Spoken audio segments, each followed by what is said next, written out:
publishing and writing myths that we're going through one by one to make sure you gain clarity on your writing and publishing business. You ready for this one? And this is one that I hear a lot. Marketing begins after the book is published. No, so wrong. And here's another thing that I want to give you clarity on. Marketing and advertising are two different things, all right? Marketing actually begins before you even start writing your book. Why? Because you want to know who you're writing for, who your audience is, who you're going to be sending these books out for or to. That way you know who you're writing for and you have that in your mind as you're creating your story, because that's going to shape how your story is done for the right audiences. This is why audiences is so important. And this is why you hear me say all the time, write for your passion and also write for the audiences that you want to write for in the genre that you want to choose. So, yes, marketing does happen a little bit after your book is published, but it actually starts long before you even start writing the first word.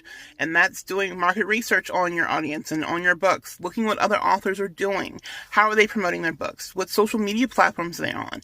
How are they promoting their books on Amazon? How are they doing their covers? How are they doing their blurbs? How are they setting up their titles and their subtitles?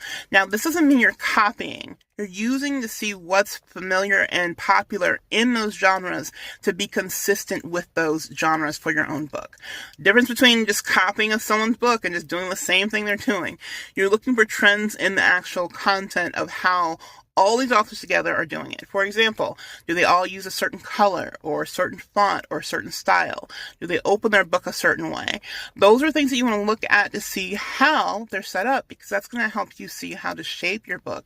And that also ties into the marketing of your book later on. Search things like blurbs and promo materials and copy for your ads.